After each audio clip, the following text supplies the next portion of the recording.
good morning and welcome to today's Drought Hour. My name is Connie Strunk and I'm a plant pathology field specialist with SDSU Extension, and I will be your moderator today. I get the pleasure of introducing you to today's speakers. We have Dr.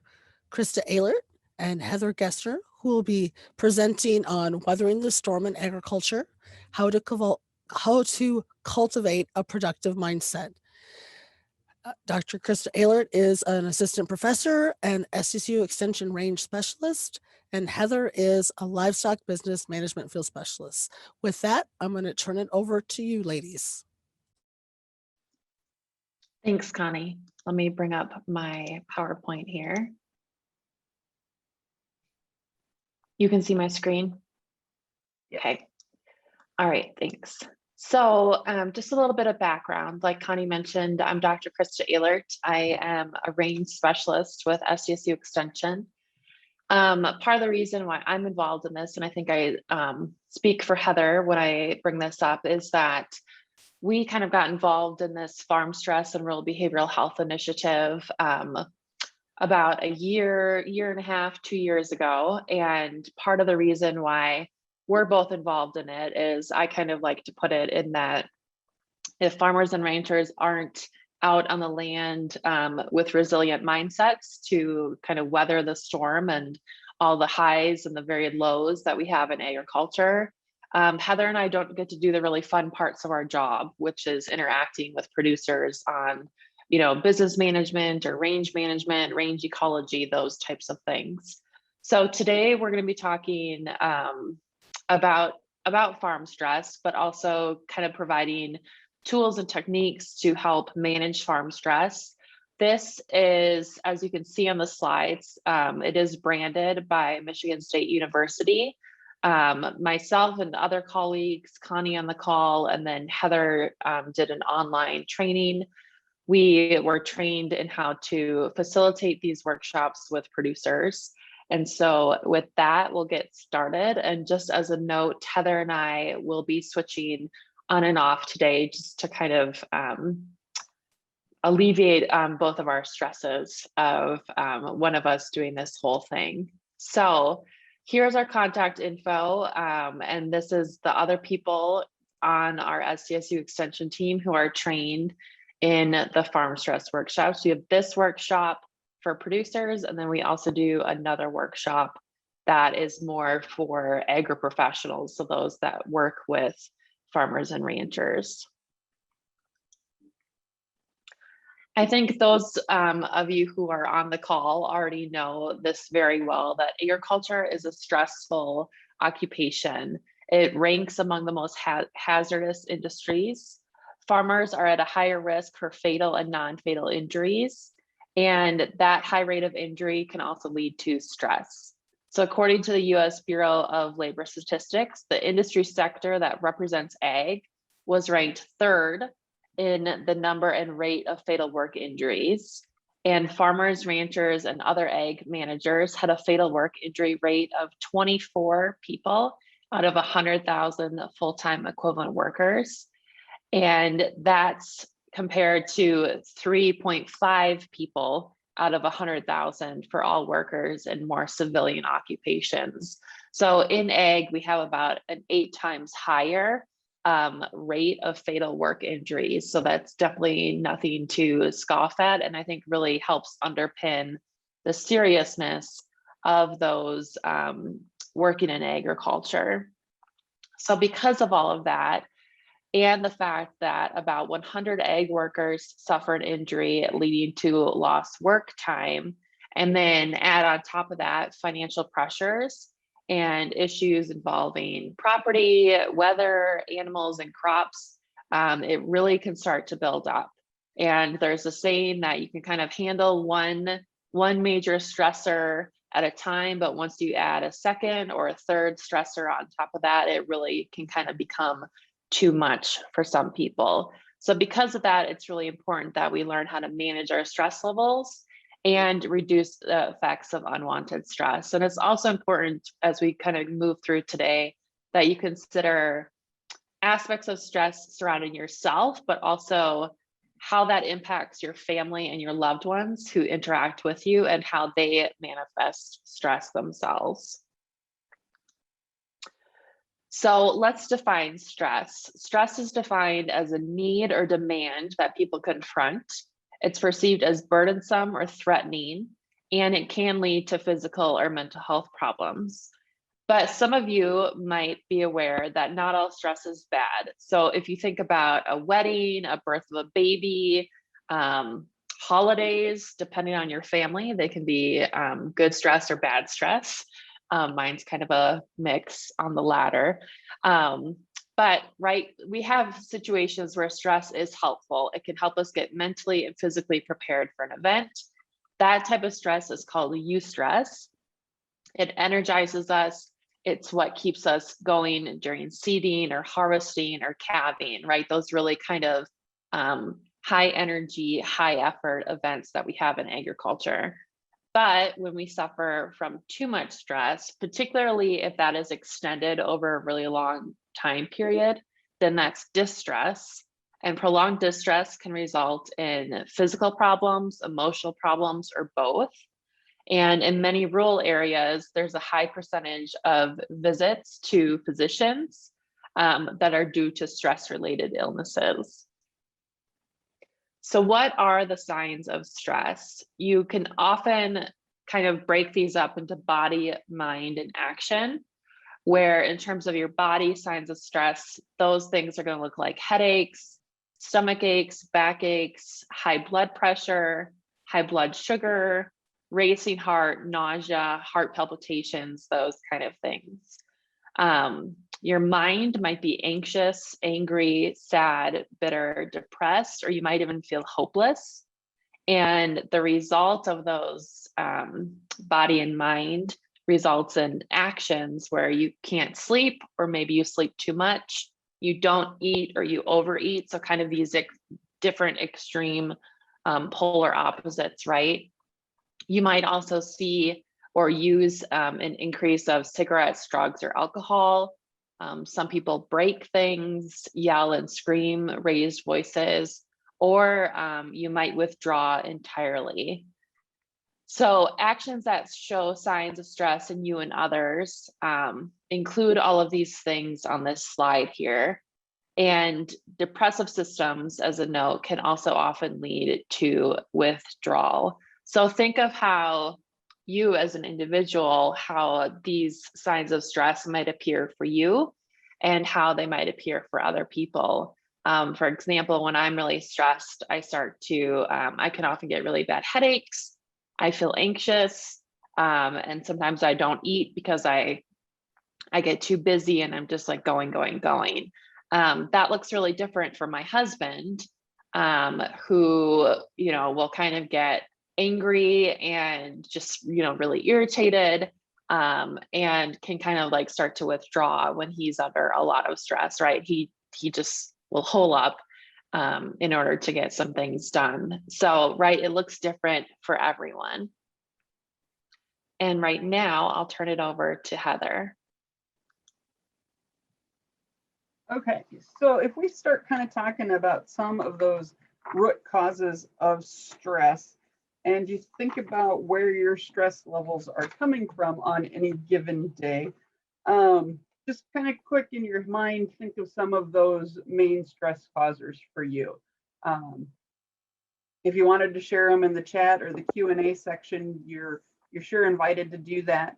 But otherwise, let's just kind of click to the next slide and look at some of the things that appear as major stress causers for a lot of individuals in the ag industry.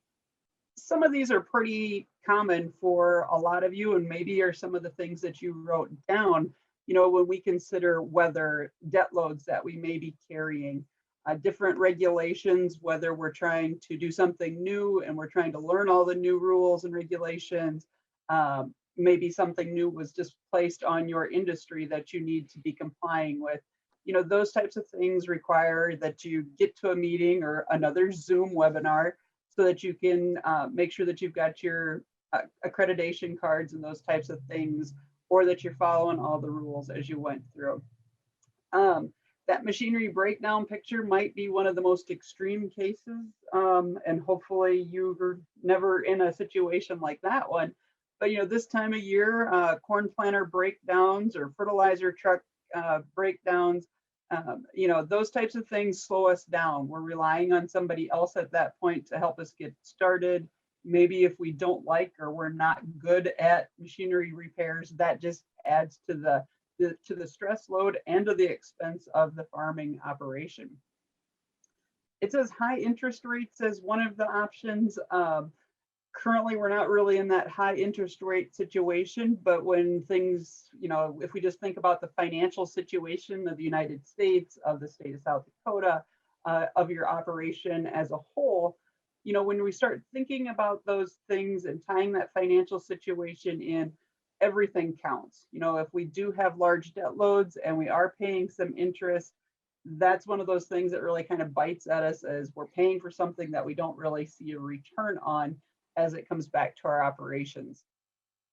This year, we're a little worried about crop yield with the drought situation that we have going on, making sure that we're thinking about what yields might be, what our calf crop is going to look like, those types of things. Those all add in with that potential. The livestock sickness button there, when we've had blizzards and we've lost calves, or we've had scours and those types of things, all of those add up. They cause reductions in our production capabilities. Maybe it changes rated gain, it changes their feed conversion, which all adds up to increased costs. That next to the last one there that says commodity prices. Even when prices are high, commodity prices cause us stress. I just talked to a farmer the other day. He says, what am I supposed to do? I want to be marketing my corn crop this year, but prices keep going up. Do I sell now and lose higher income potential? But then if I don't get a crop because of the drought, then where am I stuck at? So all of those types of things, just because prices are high for some of our commodity markets, doesn't mean that the stress goes away when it's something that we can't really control is in charge there. And then the last component there that says disagreements among family members, Krista kind of brought it up with, holiday relations. But if you're living and working and farming and with the people that you're related to, and there's no real separation or downtime, if you do have an argument or something gets upset in the whole process, all of those people are going to be there tomorrow at the dinner table when we meet for Mother's Day or Father's Day or whatever. So trying to figure out those interpersonal relationships and how we can best work with each other, both as family members and as working partners in an operation, is very important as we move forward. So a lot of these things are probably what you wrote down when you thought about what causes you stress. I'm going to guess, Krista, that I just covered several of the things that were on the next slide. So you can advance through this one. Okay. And probably this one, because we talked about weather-related stress in the first slide there. And as we kind of get to this summary component, we really want to think about those financial situations, those marketing situations, the weather, and those components that we can't control. But what are things that we can do to control the outcome of the situation that we're dealing with? One of the examples, use of crop insurance or livestock marketing insurance to help with production losses or price changes. So as we're thinking about those types of things, what type of risk management programs can we implement? Can we create personal budgets for our families so that we can monitor family living expenses and those types of things? Not trying to add more to-dos to anybody's list and make that more stressful, but sometimes if we can control and manage some of those more umbrella components and some of the more unmanageables, we have a better handle on the situation because we have that marketing plan in place. We have our risk management strategy in place. We understand where family finances are going so that we can cover the cash flows. We can cover the negative situations with loss of production or changes in commodity markets. So all of those things that lead to those physical and mental health issues that we might be facing. Thanks, Heather. So with kind of the mental aspects of farm stress is that I have my cortisol jar. So if you can think about cortisol and your brain, let's say that your brain is this jar. You have a pink brain today. That's just the luck of the draw. But the function of cortisol is that when our brains experience a flush of cortisol, you can see in the jar here that you get this flush of cortisol. And just as a note, do you think it's really easy to make decisions when your brain is clouded and flushed with cortisol? No, right? So we have to wait for our brain to settle and for that cortisol to start clearing, which you can kind of see it doing at the top here, in order to kind of get back to our everyday functioning. So cortisol is known as the stress hormone, and it's released in times of fear or stress. Cortisol increases your glucose levels or your sugar levels in the bloodstream, and it can motivate us to act. But when cortisol levels remain elevated, which is what happens under a situation of chronic stress, right? Stress that doesn't go away, then that can start to really have detrimental impacts on your health. Cortisol can alter your immune system, suppress digestive and reproductive systems, and also suppress growth processes. It can change our mood, our fears, our motivation. Health problems that are associated with higher cortisol levels include heart disease, lowered immune system response, digestive problems, trouble sleeping, issues with memory and concentration, weight gain, anxiety, depression, and lower life expectancy. Just a few notes on this is you'll see now that the jar has had time to sit, you still do have a little bit of cloudiness due to that cortisol, but you can see a lot of it has settled to the bottom and you're starting to clear your mind.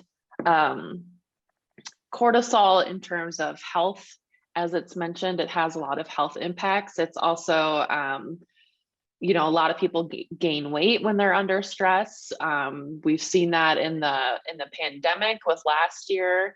You know, a lot of people were making jokes about the COVID-19 in terms of weight gain that they've experienced. When you're experiencing high levels of stress, right, it's hard to make decisions. If you think about when a loved one has ever been in the hospital, or when you're dealing with a sick calf and your cortisol levels are really high, all of that contributes to your stress levels.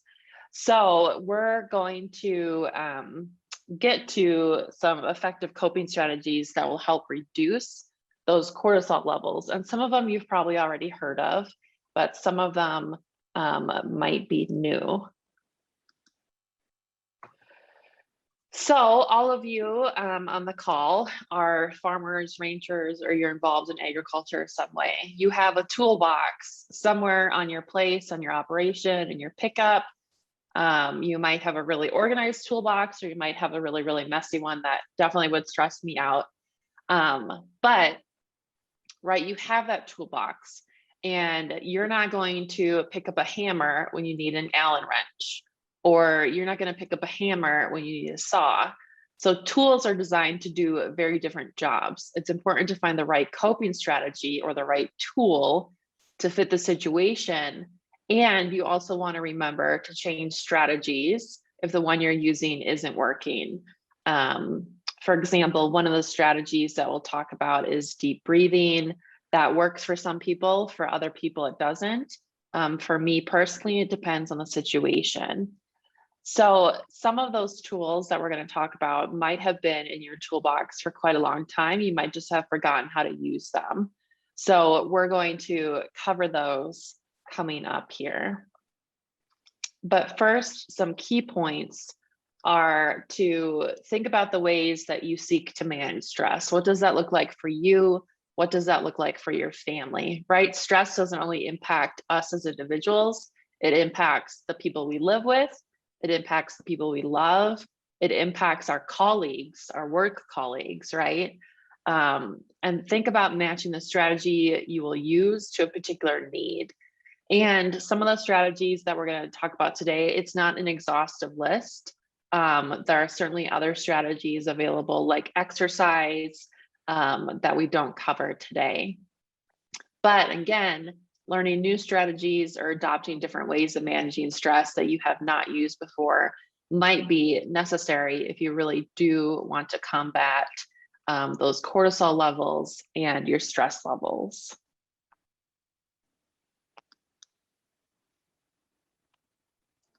Yeah, so several of the things that Krista mentioned there, was putting all those tools together for you.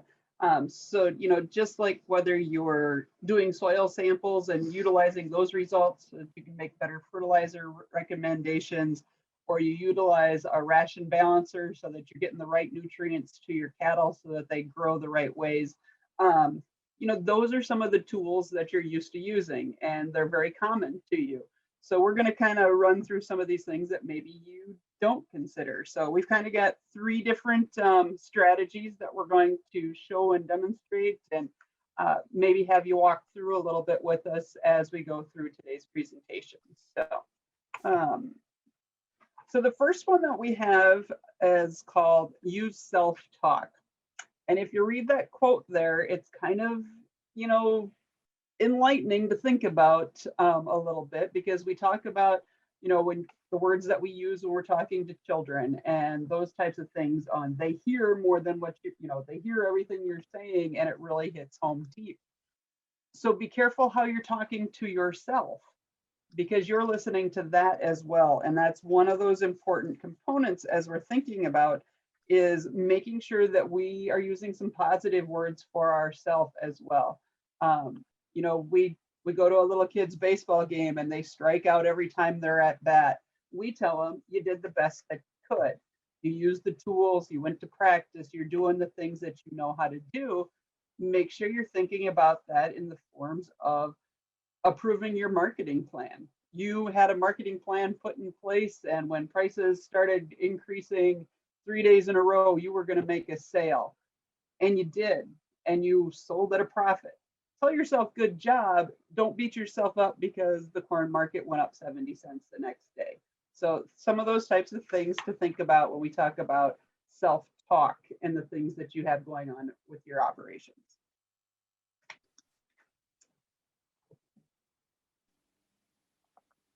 Oh, I'm sorry, I thought it advanced. It went forward and then it went back. Yeah, okay.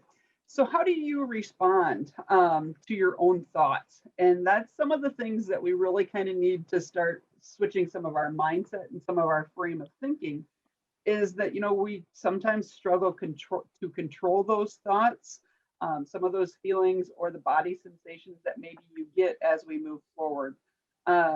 You're not sleeping at night because you continue to think about the things that are going on. So that control mechanism is there. Maybe we get mad or we feel sad about different things. Do you get so busy that you forget to eat, like Krista mentioned, or do you use eating as a method to not think about all the other things that you have going on and as an avoidance factor?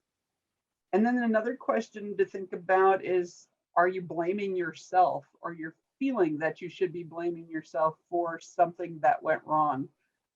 And so if you answer yes to those types of questions, those are times that we really need to be thinking about making improvements to the words that we use for ourselves, because we could be causing some deeper problems for ourselves as we go along. So if you can, and kind of think about this a little bit as we go forward, picture a time in your mind that you were feeling stressed, or you had unwanted thoughts or feelings going through your mind.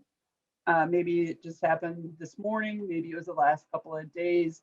But which of those ways did you use to cope? Which ways did your body handle that stressful situation? Did you have that trouble controlling your thoughts? Did you get mad or feel sad about that stressful situation? Did you get utilize food either as no food or overeating, or were you causing a lot of blame to happen in your mind?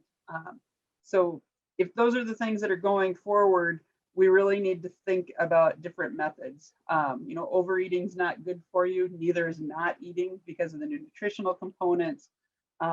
Sometimes maybe smoking is your outlet, and maybe you smoke more than you normally do at that point, which we all know is not good for us. So maybe some of you took a positive action and you went for a walk when you had these types of things happen. So if we can switch these mind frames into exercise components, or getting some fresh air and getting away from the situation, those are all good components on ways that you can respond and manage your response. Instead of eating a bag of potato chips, you go for a walk and de-stress yourself that way. So I'm not saying it's easy to get away from those stressful thoughts that are going through your mind, and it's not easy to change the way that you talk to yourself, but I do think it's something that can be done. And if you cognitively think about it now because you heard about it one time, maybe you could make that switch and think about how you're reacting to the situation and the words that you use to think about the situation that's going on. So let's think about those words for a minute. So I would like you to think about 3 words, and just write these down on a sheet of paper if you have one close. But your body hears what your mind thinks. So we want to change some of those thought processes. So try choosing 3 words to tell yourself that maintain the mindset that you want. It gives you some examples there that say calm, capable, or controlled. And I'm not sure, your word can start with something else other than C there if you're so inclined.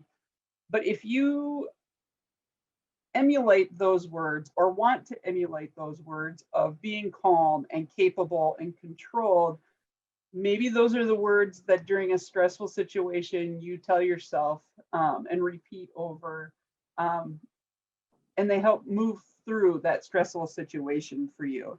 So write those down on an index card that you can put on the refrigerator, or it's what you see in the morning by your bathroom mirror, or it's on a piece of duct tape taped inside the tractor, because maybe the tractor is where things really stress you out. So write those words down, think about them, put them in places where you can see them once in a while, and move forward with that as part of your how do you talk to yourself exercises.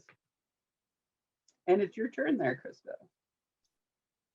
So I get to do the semi-awkward one, only in that we're going to talk about deep breathing. So when faced with a challenge, what you can do is first use your breath. Deep breathing, it calms the mind. It can help you focus, and it can also help reduce chronic pain and improve your sleep. So taking deep breaths when your brain is filled with cortisol can help you calm down, for example, before you say something that you might regret later. To be honest, before getting involved in this farm stress initiative that we have with SDSU Extension, whenever anyone, for example, I would be in the pickup with my husband driving down the road, and when you're in the pickup, when you're in the tractor, you have all this time, right, to just kind of start thinking about your stress and what's stressing you out. And I would just be sitting there just thinking, and then obviously my husband would turn to me and be like, there's something amiss in the aura, like what's happening? And I'd be like, oh, nothing, I'm fine. He'd be like, just take a breath. Just take a breath and calm down. And it's like, damn it, I am breathing. Can you not see that? Like, I'm breathing, I'm talking, right? So like sometimes in the past, particularly for me at least, and I share this because I think people can relate to it. When someone tells you to like, just take a deep breath to calm down, it's like, seriously, that is not helpful. especially when it's coming from your spouse, right? But since being involved in this, I have started using deep breathing. If you have an Apple Watch, I know that there's a breathing exercise that's available through Apple Watches. But what you do for this deep breathing exercise is you create a box. So what you do is you breathe in 1, 2, 3, hold 2, 3, breathe out 2, 3, and keep breathing out for another 2, 3. So you create this box kind of in your mind as you're doing this deep breathing exercise. And what is pretty cool is if you take your pulse and jot it down. For example, mine is always kind of like around 80, unfortunately, for better or for worse. And then you spend a minute or so doing the box breathing exercise as a form of deep breathing. My pulse, for example, will often go down about 10 or 15 notches to kind of around that 70 range. So it's one way to kind of see that it is actually having an impact on you. So in addition to what Heather mentioned with words, breathing is also another tool to put in your toolbox. And again, this is coming from someone who was super skeptical about deep breathing and thought it was kind of like a woo-woo voodoo type thing. It's legitimate, it does work. So Heather will continue us on with our third strategy. So our third strategy there is it starts talking about acceptance. So you got an email with a handout that came, and in that handout, one of the pages has a picture of a paper plate.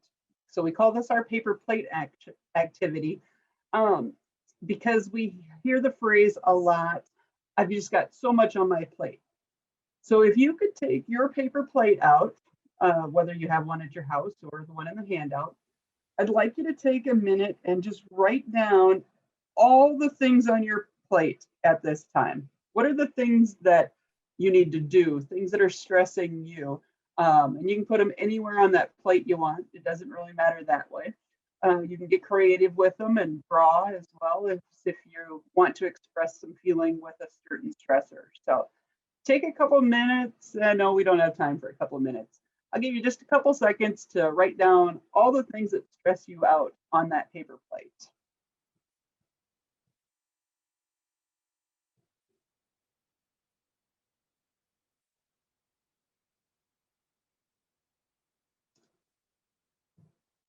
So when you get all your different things written down, I'd like you to now do the next step and circle the things on your plate that you have no control over.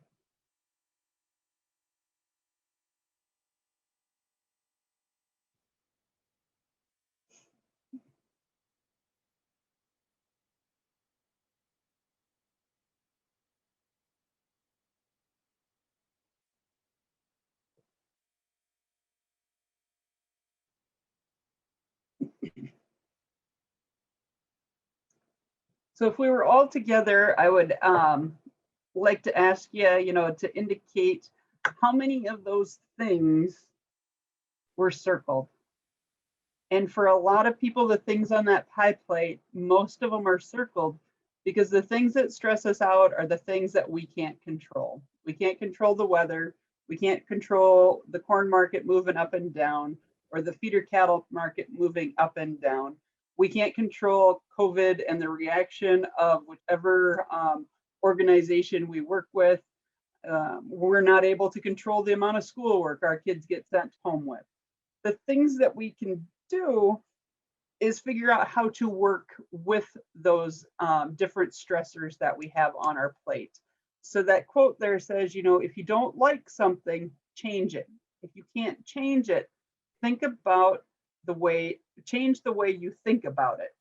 So if our kids are coming home with a ton of homework and we just can't figure that out, maybe that's when we change our attitude on homework and we create a homework plan at school. We reset at home how we're going to address this homework situation so everything's getting done that needs to be done. We don't like the way the markets are moving, or maybe we do at this point, but we create a marketing plan so that we can change the way we think about those stressors and how they affect us, so that we can learn to accept the situation and work with it instead of trying to fight the negative situation or that stressful situation all the time. Because when we're fighting with it, that's where the stress comes into our lives. So if we can find that productive or proactive step to whatever that individual stressor is that you just put on your pie plate or your paper plate, excuse me, pie plates would be good too. Make sure that you're thinking about that and figuring out how you can change how you think about those stressors. Thanks, Heather. So we shared kind of three tips. We have the self-talk, the deep breathing, and then acceptance. Another kind of tool to have in your toolbox is to consult and work with a counselor. A really good analogy for finding a counselor is like kind of this idea of shopping for shoes, right? Sometimes it takes a little bit to find a pair that fits. The way that I kind of think about finding a counselor is similar to finding a spouse. You want someone who's going to love you and accept you for who you are, but you also want someone who's not going to put up with your crap, right? So having both in a counselor often is a good mix. You also are going to want to think about insurance options. Do they take insurance? Will your insurance cover it?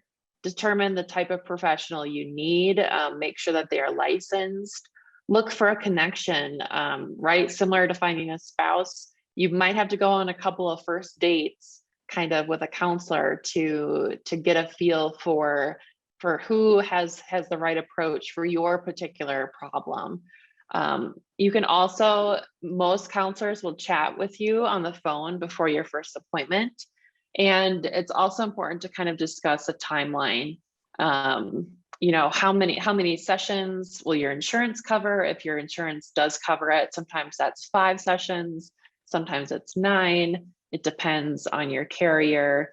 But also a timeline of, you know, maybe you have a big life event happening. Maybe there's a bunch of estate planning happening on your operation. And so you kind of have a tighter timeline for working through a lot of your feelings and stress surrounding a certain event. And also never settle. Just, you know, don't just go to therapy just to go to therapy. Go to therapy and talk with a counselor so that you know, get what you need out of it and you walk away feeling better than you did when you first walked in that door. The other thing I want to mention with finding a counselor or working with one is that just because you go to see a counselor and you have a few sessions doesn't mean that you're going to be in counseling for the rest of your life, right? Some people you just need 1 session, some people you need 5 or 10, like I mentioned. And you might have some longer kind of deep-rooted things to work through, but that doesn't mean that you're going to be in counseling for the rest of your life. I think that's a kind of stigma that surrounds this idea of working with someone. And I think it's important to kind of overcome that stigma. So with that, there are some South Dakota counseling resources available.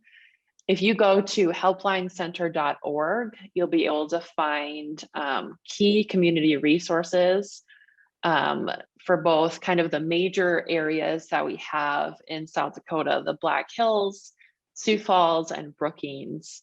And that will at least get you started for finding a counselor. And Heather has some additional resources to share with you here. Yes, so as we start talking about tools and ways that we can change the way we think about those stressors that are in our lives, you know, if we're talking about finances and marketing and income for the family operation, there is a ton of available resources at SDSU Extension and our web pages. You know, we've got the decision aids there. Those are interactive Excel spreadsheets where you can put your own financial numbers and situations in there. Other universities have different decision aids as well, and they are listed as part of the Ag Risk Library down there, and the University, or excuse me, Iowa State's Ag Decision Maker as well. So a lot of resources around if you'd like help utilizing any of these. Jack Davis and I are a couple resources and field specialists that you can reach out to that way. And our contact information is posted there. Whoops, if you want to back up one. Yeah, I'm sorry. It's all right. My mouse got away from me. Okay, stop. There you go. So also on the personal finance side, we've got Lorna Woundedhead. She's our field specialist in the personal finance side. And so she's got some tools and available resources for you there on the family side of things. So if you're looking to simplify finances and those types of things that way, that is also available to you. And then one slide. And then if you're just having a really bad day and you need to talk, maybe the bad days are starting to be 2, 3, 4 bad days in a row. This Avera hotline is a farmer stress related hotline. It's managed by individuals that know what agriculture is. They understand the stressors that you're under. And I would sure encourage you to take that 1-800 number there and put it in your phone. Maybe you never need it. But on the days that you do, and the days that you feel like you just need somebody to listen and talk to, maybe give that 1-800-691-4336 number a call and talk to those individuals on that hotline. So that's another tool for your toolbox and making sure that you're getting the help and the assistance that maybe you need that day. So speaking of the hotline and just kind of all the tools and resources we presented, a lot of them have been focused on how to help yourself. But it's also important, those are tools and techniques that you can share with your loved ones, with your community members, those on your operation that you work with, right? So that you're kind of, you're already in it together so much with farming and ranching. So this is just another way that you can help each other. What it does come down to is how to help someone else. This is particularly for those individuals who are experiencing a mental health crisis and who are feeling suicidal. This is where you either are directly involved in a situation, or you have a gut feeling that there's something wrong with a person that you know and care about. So with that, kind of a tough discussion to have, but one that is really worthwhile, is how do you ask someone about suicide?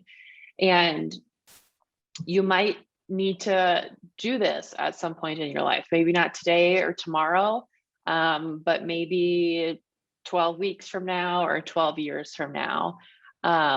It's okay to ask someone about suicide. Research has shown that asking someone about suicide does not, quote, plant the idea in their head.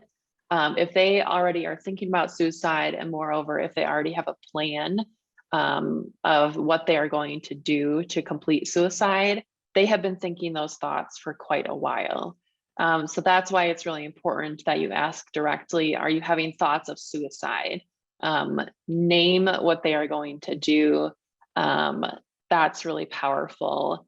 And asking directly, again, does not increase the risk of suicide. And it can actually, what they've found is that people who have been experiencing mental health crisis, when they're asked if they have thoughts of suicide or if they are thinking of harming themselves or other people, it actually provides them a sense of relief that, oh, okay, that person sees me, they see that I'm struggling, they want to help. The next part of this is, what if someone does say, yes, I am having thoughts of suicide? Obviously, that would be a really difficult situation to be in. But what you want to do is you never want to leave that person alone.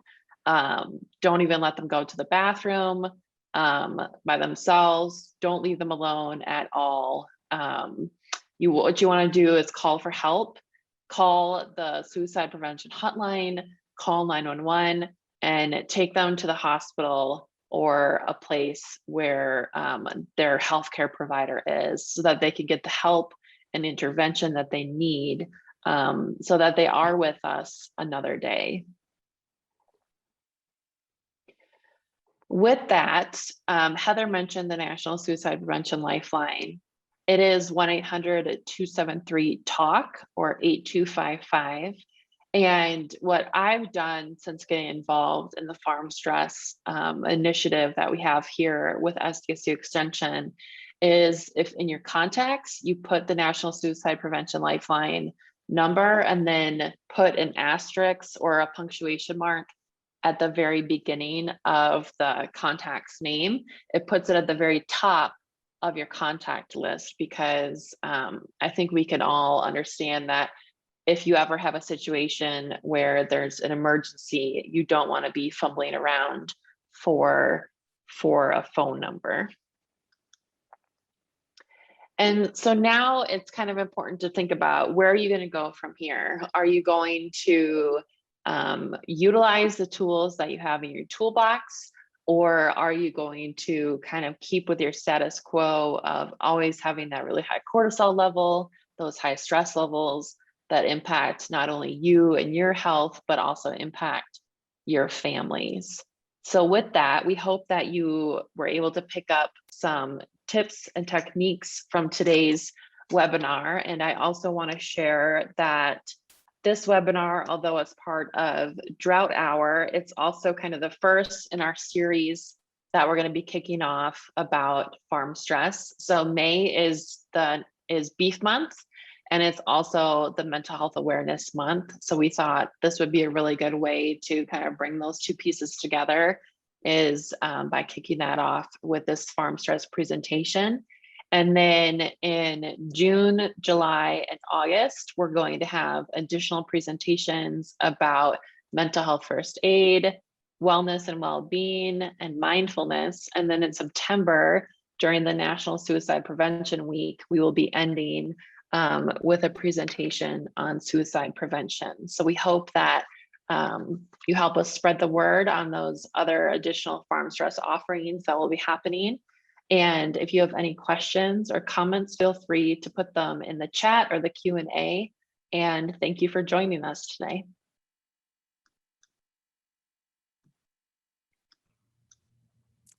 Thank you, Krista and Heather. Real briefly, is there any questions for Krista or Heather? I just wanted to say that I hope you can join us next week for our Drought Hour on May 17th at 11 Central. We'll talk about drought mitigation with fire and forage, and our presenters will be Jesslyn Buckler, who is a range field specialist with SDSU Extension, and Sarah Bowder, who is our extension agronomist with SDSU Extension. And again, if you could please answer these two questions, that will help us in our Drought Hour preparations and other programming efforts. Just want to thank you for joining us today for today's Drought Hour. If you do have questions, please put them in that chat or QA, and Heather and Krista can address them. Otherwise, I'll be happy to answer questions over the email or the telephone if you prefer that.